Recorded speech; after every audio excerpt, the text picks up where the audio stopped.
Heaven high, beboppers. Tom here.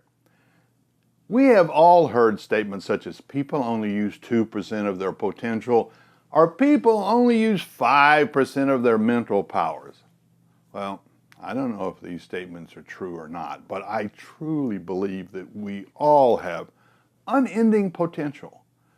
By finding out where you are in life and why you are there, you can gain the insight you need to move to where you want to be in the future. You know, most of the barriers to personal growth and development are really self-imposed. For us to truly grow and realize our potential, we must first change the way we think. We don't have to change all of it, just some of it. We are all born blank slates. Our parents, siblings, neighbors, friends, and the media condition us to like certain things or not others. Do any of you like eating snakes? Well, if you had been born in Taiwan, you might think snakes are delicious. When I did a seminar in Taipei, my host loved taking me to Snake Alley. Just as we have been conditioned to like certain foods and not others, we have also been conditioned to like certain clothing, cars, and neighborhoods, and not others.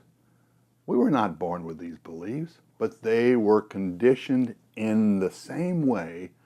Most of us have also been programmed to think that we either have or do not have certain skills or potentials. We have all been exposed to many handcuff statements. In the same way that handcuffs restrict the movements of your hands, handcuff statements restrict the thinking of your mind. What are some examples you're familiar with? Here are some that we've probably all heard.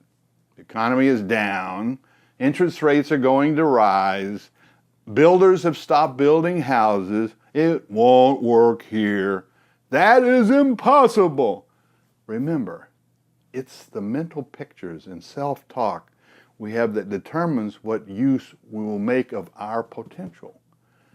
In addition to handcuff statements, these conditioning also leads us to build blind spots. Remember the time you got your first car? It was kind of exciting, wasn't it? Then remember when the car got its first little dent? Oh, you probably felt miserable. I know I did. Every time you saw it, you got a stomach ache. Then, after a while, it didn't bug you as much. You didn't think about it. You developed a blind spot to it, a sensory lockout. Well, that happened to me. One day, someone walked up to me at the gas station and said, "Hey, I can fix that dent in your car. I do body work." And I said, "What dent? My car doesn't have a dent." My blind spot became so complete, I didn't even see it anymore. We all have blind spots about ourselves. Blind spots can be positive or negative. We can have them about both our strengths or our weaknesses. And in both instances, these blind spots can hold us back from achieving our true potential. Let me ask you, what are some of your blind spots about yourself? For me, it was my weight. I was blind to the fact I was putting on weight as I got older.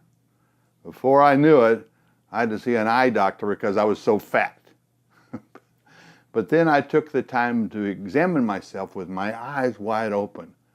Don't worry, because now I'm on a healthy regime and can see clearly.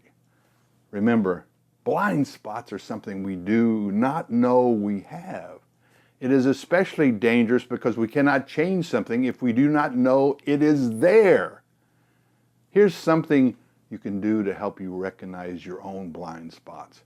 Really stare at life with your eyes wide open. Look at things or people in your life now that you take for granted.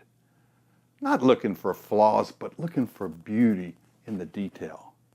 Be in BOP.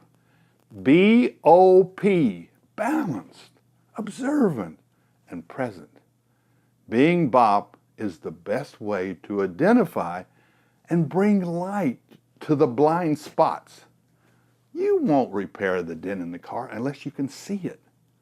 But once you recognize it, you can begin to improve upon your weaknesses, and more importantly, to build strength where strength lies in order to truly achieve success for real. Thanks for allowing me to keep you informed, and don't be afraid to bebop.